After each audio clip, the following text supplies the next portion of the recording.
Hello and welcome to your Macon-Bibb Beat. It's your one-stop shop for all of your Macon-Bibb County news. I'm Frank Malloy, and every week we take you through what's happening in your neighborhood, from North Macon to South Bibb and everywhere in between.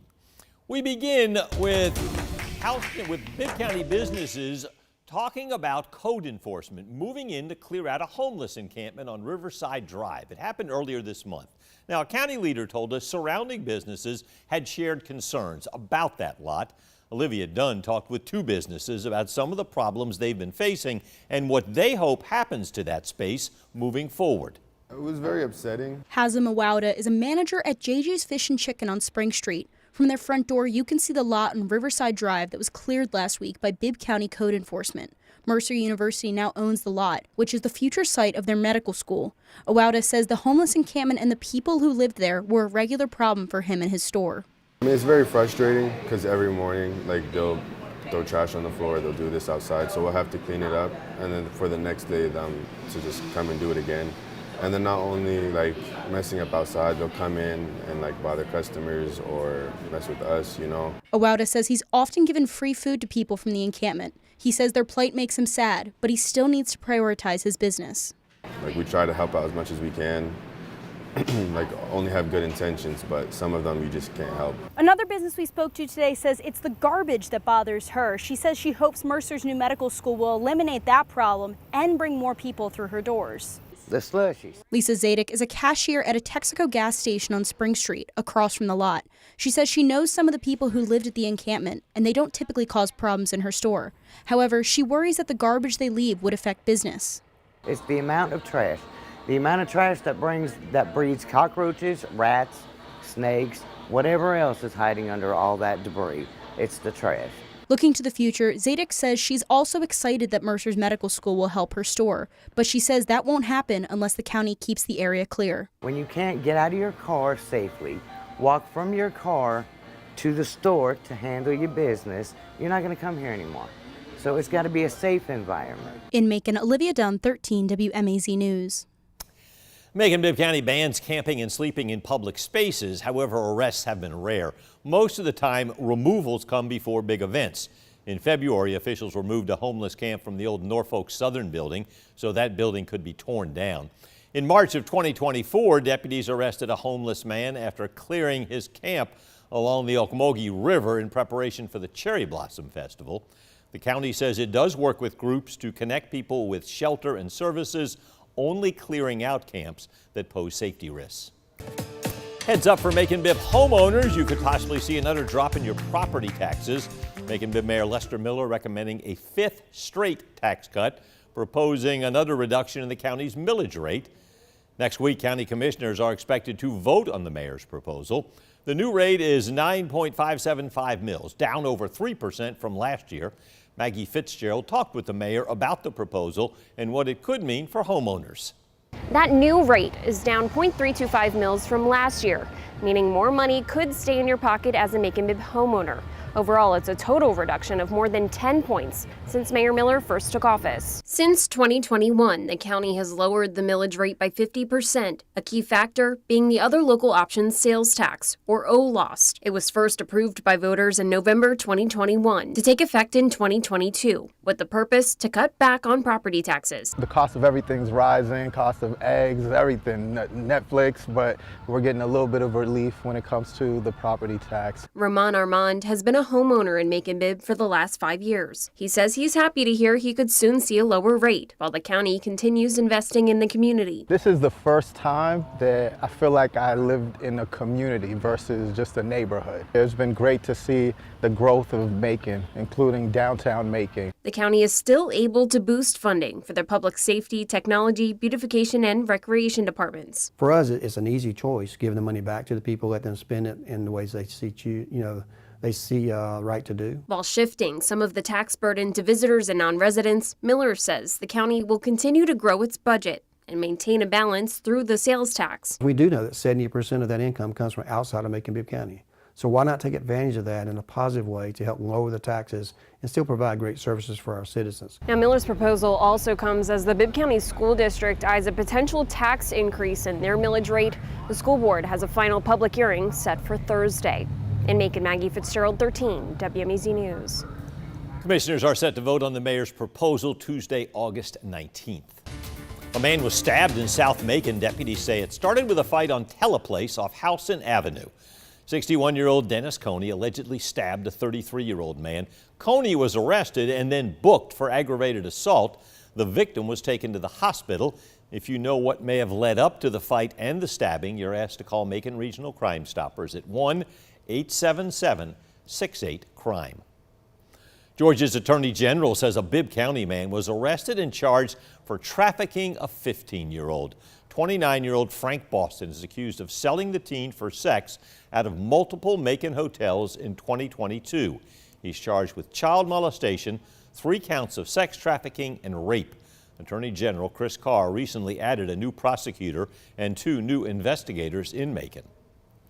We're learning the Bibb County Sheriff's Office is renewing its push to find out who murdered 39-year-old Barbara Crenshaw back in 1996.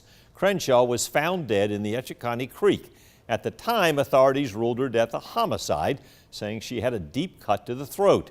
Investigators say she was last seen with an unidentified man. No arrests have been made over the past 30 years. But now the Sheriff's Office says they believe, quote, someone in the community holds information that could help identify those responsible. Anybody with information can call Macon Regional Crime Stoppers at 1-877-68-CRIME. The Bibb County Sheriff's Office wants families to be aware of 2 new scams targeting families of jail inmates. The Sheriff's Office says scammers are pretending to be a bonding company and they're demanding payment through Cash App. In the second scam, fraudsters are posing as Bibb deputies and demanding that you pay a fee for an arrest warrant. The Sheriff's Office says they will never call to collect a payment and they do not serve warrants by phone. Big changes ahead for drivers in Macon-Bibb. Starting this Saturday, August 16th, Martin Luther King Jr. Boulevard and Coliseum Drive entrance to I-16 eastbound will close to semi-truck traffic. That means semi-trucks cannot get on the highway there. Instead, the trucks will be detoured to Emory Highway and then Ocmulgee East Boulevard. The shift will last until next March. That MLK Boulevard exit is seeing more traffic now since I-75 southbound drivers cannot get off at the Spring Street exit. They are being rerouted to MLK Jr. Boulevard. The shifts and closures are for the construction of new pedestrian bridges over the Ocmulgee River. GDOT replacing pipes on Spring Street between Walnut and Mulberry.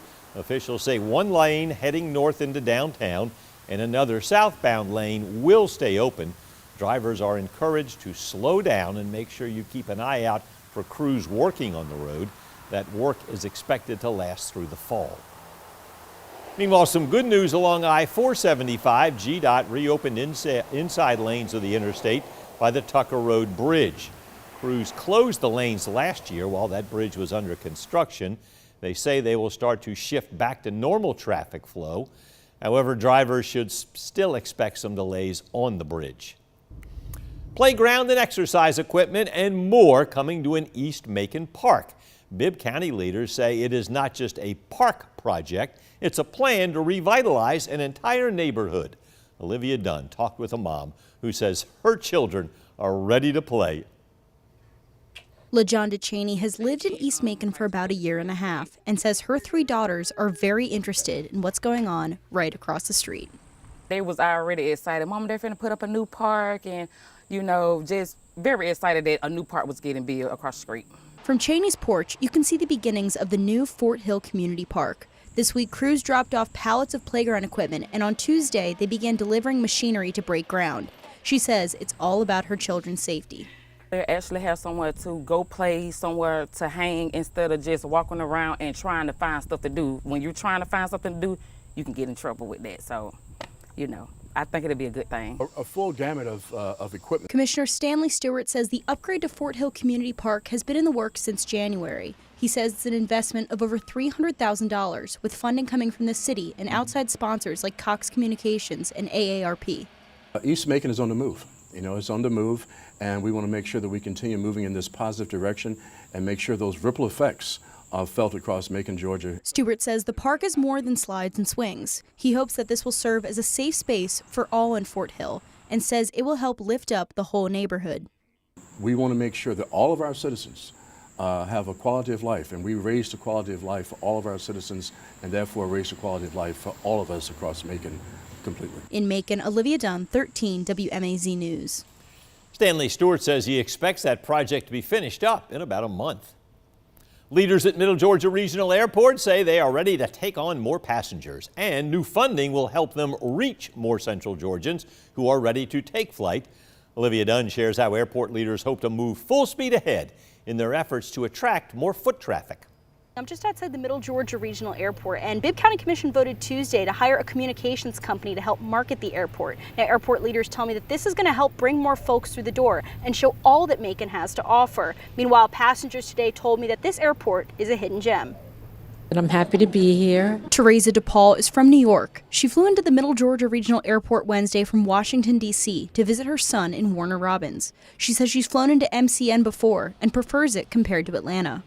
For me, this seems a lot more intimate and easy. Michael Cartier agrees. He's from Valdosta and was flying out of D.C. for a gaming competition. I've been to Atlanta Airport a few times, and it's way more convenient to come to something more smaller and local like this, especially when not really a difference in the ticket prices. Airport leaders want more passengers to come and see what they have to offer. That's why they're hiring Aviatrix Communications to enhance their marketing and promotions. We're making preparations for growth. Aviation Director Doug Fayor says the airport will prioritize marketing their flight services, but he also wants people to know about some of their new upgrades, like Spirit Airlines flights to Fort Lauderdale and a new air traffic control tower. He says many Central Georgians don't know about the services they offer, and now is the time to get the word out.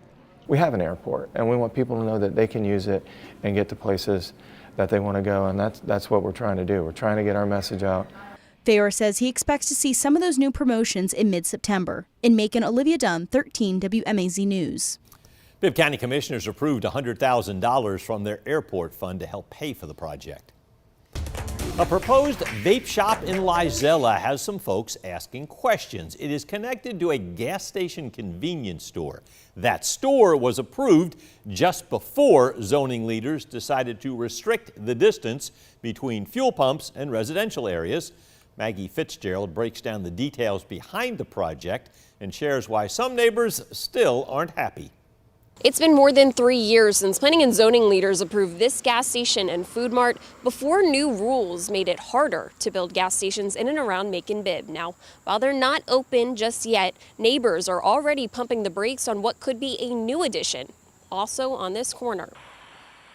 A P&Z sign now sits near the corner of Bethel Church and Fulton Mill Roads, where an empty storefront could soon be a new smoke shop, selling vape products, tobacco, and CBD products. Not a good look for, this kind of little local area. There's a school right down the road, maybe a mile, a lot of residential area. Nowadays, a fueling center like this wouldn't be allowed so close to neighbors. The project site was the last of its kind to be approved before the rules changed in January 2022. Rules that restricted fuel pumps from being built near residential areas due to health risks from benzene emissions. With the store likely to bring in new customers, longtime resident Chris Gomez says it could also bring in new problems. Places like vape shops raise petty crime around the surrounding neighborhoods and even bring outside traffic that don't normally live here because of the products they sell. Gomez has lived in Lizella for 25 years, and while he isn't against growth, he says new development should better serve the community. I would really like to see something healthier, maybe on the healthier side. You have to travel a good bit all the way down Hartley Bridge or US 80 to get to any shops.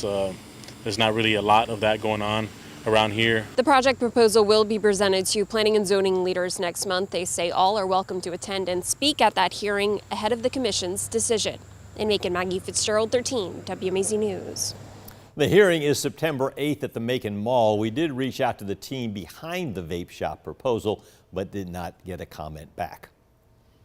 A special home rising in Macon, built with purpose and in memory of a beloved visionary. Construction is underway at Macon's Habitat for Humanity builds Josh's House, a tribute to the life and legacy of Josh Rogers. The former Newtown Macon president and CEO died suddenly in November at the age of 42. Recently, volunteers from around the area picked up hammers and saws to continue his work to revitalize Macon. Ellie Milliken was there to check in on the project. Here on Feb Avenue, the sounds of hammers and hope filled the air today. The home will soon be open to a local family. It's inspired by a man who believed in transformation and always giving back to his community. Hard at work, Albert McQueen is part of the Rotary Club and is working on what they're calling Josh's house. He is cutting boards and measuring them. This is a wonderful thing to build, because he was very involved in things like habitat and rebuilding Macon, so this was very appropriate to honor him this way. McQueen was on the Newtown Macon board and in the Monday Rotary Club with Rogers. He's seen the effect Josh had on downtown Macon. He inspired people to do good wherever they were, and I just think he believed that our community could be even better, and I think it's true that it has happened. Julia Woods is digging in the sand to honor her friend. She knew Rogers for over 20 years. She said he dreamed big and helped people accomplish their goals. This is a very special way to honor Josh's legacy. I think it's a permanent way, it's a personal way, helping the homeowner and her family. It's really a way that's going to make a lasting difference in this community and also in this neighborhood in Napier Heights. Wood knows Josh would be excited for this family and for this town. And he understood that having safe, affordable housing was a key element of that. And so I think he would be so proud of this as a tribute to his leadership here and his legacy. The home is expected to be finished in the fall. It has Josh's family's names written in the walls. In Macon, Ellie Milliken, 13 WMAZ News. Now, as Ellie just told us, group leaders hope that home will be finished by October so a local family can move into it. Good news for Bibb County swimmers. Now, school is back in session, but 2 rec centers will keep their pools open. Frank Johnson and South Bibb rec centers will stay open through August. Bibb leaders say as long as lifeguards are available, they'll keep the pools open.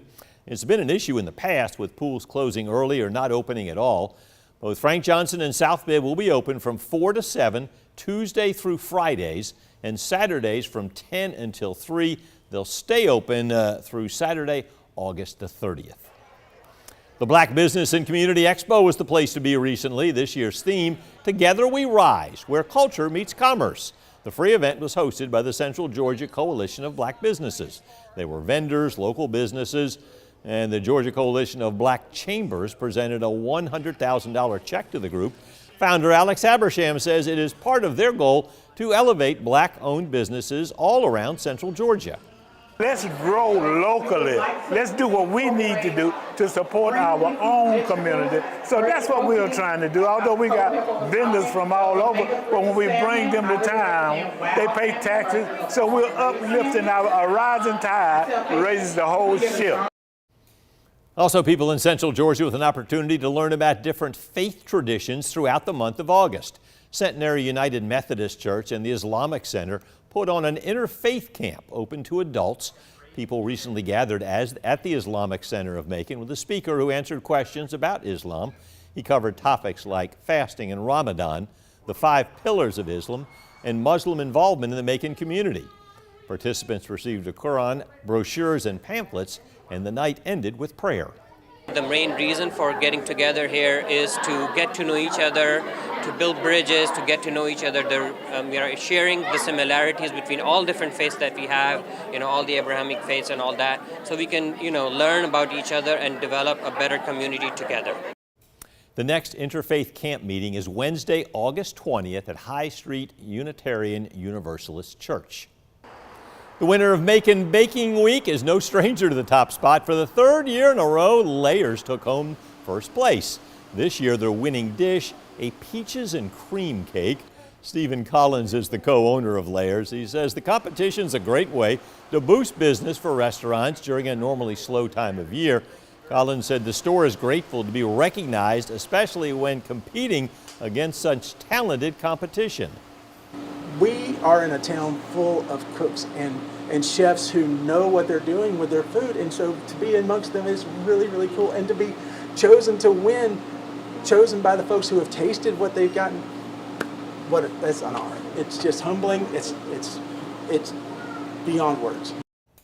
Layers is a completely family-owned business. Collins runs the store with his wife and daughter. Well, that is the final note in this week's edition of the Macon-Bibb Beat. If you have a Macon-Bibb County story you want us to share, you can email us at news@13wmaz.com. And make sure you come back every Wednesday to get all the news and stories that matter to you. Thanks for joining us for this week's Macon-Bibb Beat.